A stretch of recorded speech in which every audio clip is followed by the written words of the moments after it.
Hi, everyone. Welcome to Aurelia's Virtual Book Club. We are talking to Rachael Ritchey, who wrote The Beauty Thief. Welcome. So, Rachael, tell us a little bit about your background. Wow. My background is I don't really have a background. I am a wife and a mom. I've been married for almost 16 years. I've got four kids. They range in age from 12 to 6. And I never finished college. I went for communications. I did 1 year full ride scholarship for that year.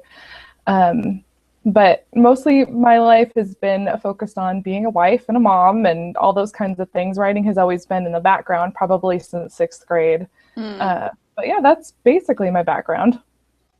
Cool. So, what was it that sparked the transition from wanting to write to actually doing it? Oh man, my computer just crashed. Hold on a second. Okay.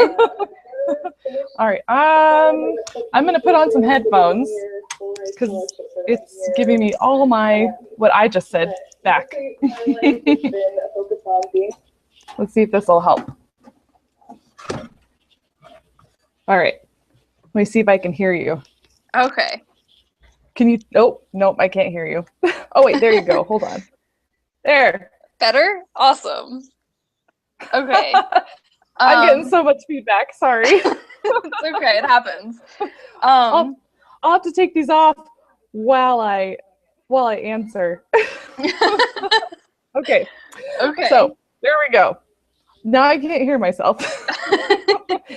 What sparked the idea was basically I was in a car on a December day driving to church one Sunday morning, and I felt kind of, um, I don't know what's the word I'm looking for, kind of detached from life and kind of depressed a little bit. Not really like a ton, but just like I didn't care about things the way that I should. So I'm sitting there and I'm talking to God and I'm telling him how detached I feel. And eventually I started thinking about the fact that um, there's a reason why I felt that way. And I think a lot of it came down to the fact that I was really selfish and that I wanted what I wasn't really caring about anybody else. And here I've got this beautiful family. But I cared more about what I wanted than anything. So I kind of felt ugly, just downright ugly. But it came from the inside out, and I think that that was kind of reflected in who I was at the time, and I didn't like it. Hmm. So I started thinking about this story about a kind of like a fairy tale about this Hmm. princess who lost all of her beauty, and how would she get it back, and what would be involved in that, and what would she be like without her beauty. So I thought about it, and then I didn't forget about it. So about a week later is when I decided I would write it down. Cool. That's terrible. It's all I can hear is me. That's okay. I wasn't saying much. I was making interested sounding noises because I think I can relate to a lot of what you were just talking about, especially like when I was starting my PhD. I really wanted it to work, and then throughout the year it just became clearer and clearer that it wasn't the right fit, and that was really difficult for me to figure out and come to terms with, like, for myself. Um, so I can definitely relate to those feelings. Um, That's awesome. yeah. So how I guess how has your background, like being a mother of so many kids, has that helped your writing with, I don't know, maybe you read fairy tales to your kids a lot, or I don't know. You know what? I hate to interrupt you, but there's so much of the us talking that I Uh-huh. can't hear you now. Can I disconnect and reconnect? Is Yeah, that possible? absolutely. Yeah. Yeah. Yeah. Okay. somehow. Okay, I'll be back. Okay. Okay. She'll be back soon. I started reading The Beauty Thief this morning, and I haven't gotten very far, but it's super interesting. It's like right up my alley. I love fairy tales in general, and fairy tales, um, fairy tales that are sort of worked into other things. Um, I went and saw Disney's new Cinderella movie the other day, and that was so much fun. It's so good. They did such a good job of re recreating the same traditional fairy tale. It was it was really magical. I really liked how they had it go all with like courage and kindness and all of that. I Yeah, I love it. And you can learn useful things about yourself and about how the world works from reading stories, from watching fairy tales, and all of that. So I think you're back. I am so sorry about that. I figured out what it is because I'm such a dork. I had the live link open in another window. Oh, yeah, I've done that before too. Oh, sorry, everybody. It's okay. Okay, now go back and ask again. Okay.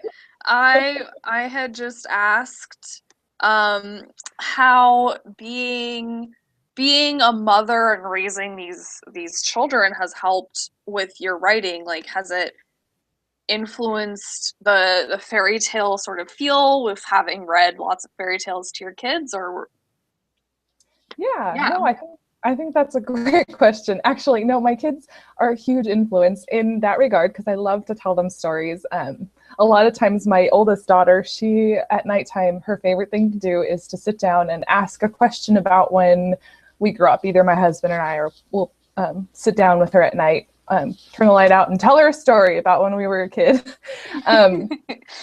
So a lot of times, I'll tell her things that were real, and the other kids enjoy being read to every night. So a lot of times we'll sit down and I'll read to them for half an hour or so. And we always read, middle grade type books that are chapters and stuff, because then it gives us more time to get into stories. And we've been reading books together since they were all babies, board books and things. Susan Boynton, I think that's her name. She writes really cute little board books, but they've totally been a huge influence in the kind of stories that I enjoy and the kind of stories that I write, because I want to write things that I can read with them, but that as an adult I can still enjoy. You know how a lot of times you watch like a Pixar movie and there's a lot of things that adults get that kids don't get. Yeah, I was actually, while you were off, I was mentioning that I'd gone to see the new Disney Cinderella the other day. Oh, I totally want to see that. Oh, it was so good. Oh my gosh, it was so good. It was so much fun. I didn't even go with any kids because, I just went by myself. But I had so much fun. That's good. Well, if you live closer, I'd go with you too, and we'd go again. Yeah. So I guess that's probably the biggest thing, is they're definitely an influence, and wanting to be able to write things that we can all enjoy together. Yeah. So what was the most interesting thing you learned as you were writing your story? About my characters, or myself, or the story world? Or all of the above? All of the above. Sorry, I could go so many directions with that question. Well, as far as what I learned about the characters is that they have their own personalities, and they kind of grew in my mind throughout the entire story. I didn't really write down a whole bunch of stuff about all their backgrounds before I started, but I had an idea of who they were and what they represented, because it is kind of like a fairy tale, but like a grown-up fairy tale. So there's definite characters that are needed for definite things. Like Theander he's kind of a flat arc throughout the whole thing. He's that stability of honor and strength and truth, valor. He has fears. He has moments of weakness, but he's that rock, that foundation for the story. And so I learned about myself that I can do things that I didn't think I could do. That I'm not, okay, I am a big dork. That's the truth. But I have more talent than I think I do, because like we were talking about before we started, kind of a jack of all trades sort of person. I'm not an expert at anything in particular, and I'm good at a lot of stuff. I love to cook. I fix the house. My husband and I built a deck this weekend. Awesome. That kind of stuff. So, but I never feel like I'm expert enough to give somebody advice about things, even parenting. I mean, I'm okay at parenting, but I could use some work. Maybe we all feel that way, though. Probably. And I think that as far as the world goes, when it comes to writing my book, what I discovered was that we all probably have that feeling of selfishness and ugliness, and we forget that when we're giving love outside of ourselves, that's when we end up getting the most joy. We have more gratitude for what we have when we're giving, as opposed to just taking. So those are like the biggest things I think that I learned throughout. Yeah. Trying to think if there's anything else. Sorry. So how has writing The Beauty Thief sort of helped you in your own life sort of overcome some of those feelings that you were talking about earlier? Well, it was a constant reminder for months that I feel most beautiful when I am giving of myself instead of just always taking. So I think that's probably the thing that stood out the most.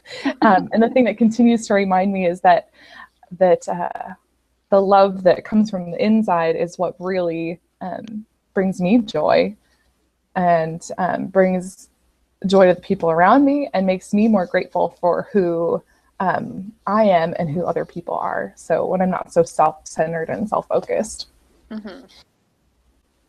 But go ahead. No, I was just going to say the book really helped me put into perspective that idea. So what was the hardest part of the actual writing process for you? The number one hardest thing was being able to tell people that I was doing it. It was probably a month of writing before I even told my husband that I was writing a book.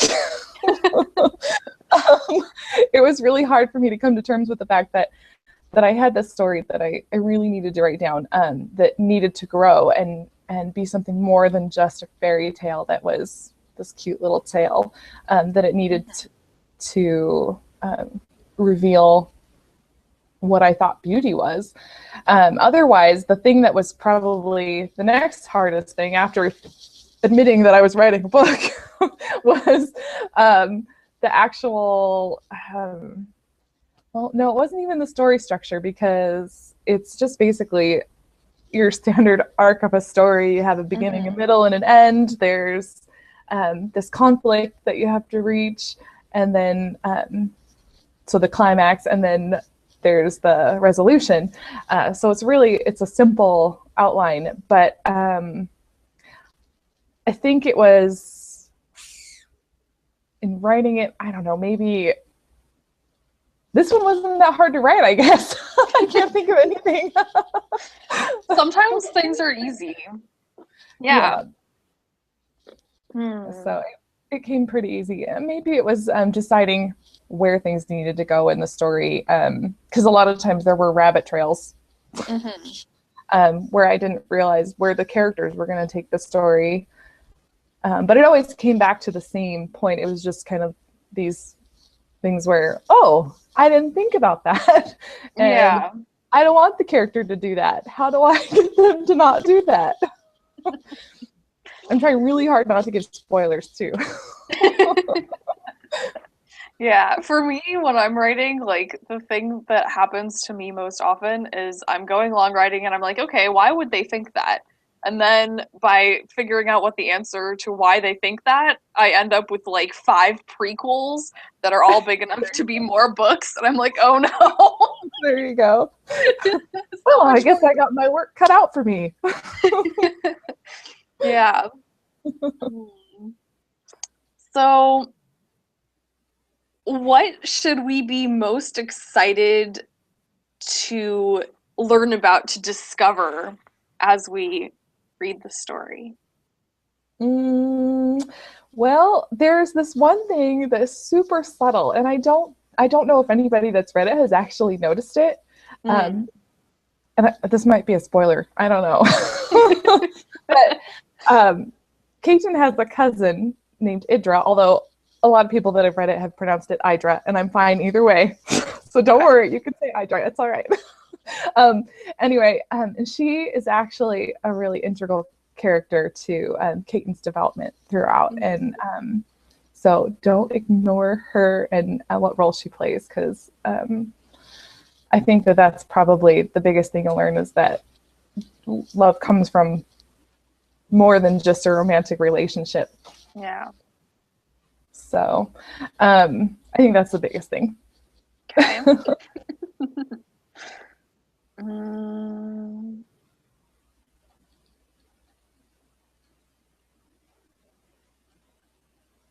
I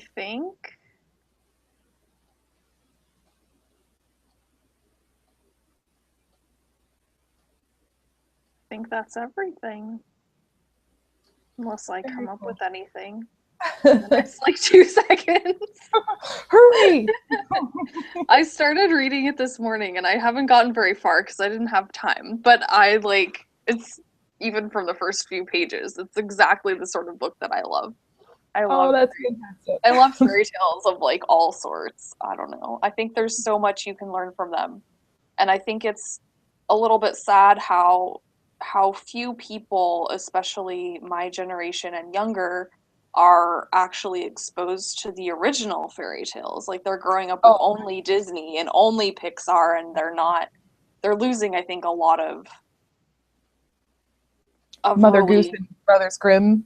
Yeah, like, well, and I think there's something to be said for some of the darker fairy tales too. I think it gives you sort of a way of learning about morality and right and wrong Right, it's and really important. why being violent is bad in a way that I think a lot of people just aren't exposed to because they're not reading these stories. They're all like, "Oh, well, nobody can read Brothers Grimm because it's grim." And I'm like, Right, but how else are you supposed to learn why it's bad to be violent, right? right. I don't know. I get what you're So, saying. yeah, I don't know. Fairy tales are one of my favorites. Yeah, me So too. I really agree with that. So I think that that's probably why I decided to write this book as a fantasy, so that I could bring in that element of a fairy tale, but have it yeah, be kind of that real feeling. You know, it's kind of like Hansel and Gretel and yeah, the gingerbread house, and the candy. You know, because it's real but not yeah, real. These brothers and sisters are out collecting. But yeah. uh, as far as like when you first started reading it, what was your first impression of Caitlin, the main character? Um, I thought that she was responding appropriately for a 13-year-old to the information that she was going to be married to somebody. I, That would be tough. yeah, I mean, I felt like, I mean, going back to when I was 13, like that was the first time I fell in love with anyone. But like nothing was ever going to happen about it because I was 13. Right? That's true. But at the same time, if someone had told me when I was that age that I was going to have to marry some other person, I would have been probably just as indignant as she was. That's good. So it was definitely, I could definitely relate. Yeah. Great. Yeah. I mean, because you're old enough when you're 13 that you think you know what you want, but you're also young enough that you really have no idea. That's true. Yeah. So that's true. And in her response to liking boys but not liking boys, I totally remember that as a 13-year-old, that confusion of, do I like boys, do I not like boys? And you know, in first grade, I remember chasing boys on the on the playground. Yeah. I don't know if I liked them then or what, but there was well, when I was in first grade, I had way more in common with the guys in my class because, like, they would climb trees and build sandcastles and forts, and I was really good at all of that stuff, and I really didn't care about what color my shirt was or, like, how to braid my hair. That's true. Well, you see my hair right now. This is basically the same hair that I've had. The same hairstyle I've had my entire life. I pretty much haven't changed. In fact, my babysitter when I was in kindergarten, I ran into her in Costco. I didn't remember her, but she remembered me because that's how much I still look like I did in kindergarten. So not much has changed. My hair's a lot darker, but like the texture and like I'm wearing it down and loose, and yeah, that's all the same. Not the same. That's funny. But I think, like, as far as being a kid, I can remember so much of it, and like I said, my daughter likes to ask questions about it, so I've been reminded about it a lot over the years about what it was like to be that age. And of course, having kids that are growing up and seeing how they react to situations definitely helps me see how somebody in that age range, 12, 13, 14, 15, might react to something. And I think that really helped with writing Caitlin's character at 13, was having that reminder of what it's like to be that age. And then, of course, her mom, Ismini, that could definitely be me at times. Like, you just want to roll your eyes at your kid. You love them so much. You know they're smart. But sometimes you just... It's like when they're asking why about everything, and you can't, like, tell them why because you don't actually know the answer, but they want to know why you don't know the answer, and they won't shut up about it. They're just like, why? Why is a bad word. It's true. You want to give them the right answer, and there is a reason. It's just hard to explain sometimes, and sometimes you have to grow up before you understand it. And I think that transition from the first chapter to the second chapter for Caitlin is really what kind of tells you where she grew up, and she finally started to realize that, okay, life isn't always about me, and sometimes I have to put other people first. And she was okay with that. And it turned out well for her. It doesn't always turn out well for people, especially with something like what she was going through with a betrothal and being told she had to marry this guy. She was really lucked out in this particular case. But that has to be that way for this story to work, because it has to start in a good place, and then it goes to a really dark place, a hard place for her. And then we have to see where it goes from there. Yeah. So. I'm super excited. So good. I'm excited too. I really enjoyed hearing all the positive feedback from family that have read it, and from friends, and even a few strangers. And there's also been some kind of hard feedback for me, and that's something that I've always struggled with, is criticism and critique, and kind of knowing the difference between positive and negative. And so I'm really looking forward to your review and finding out what you think of it.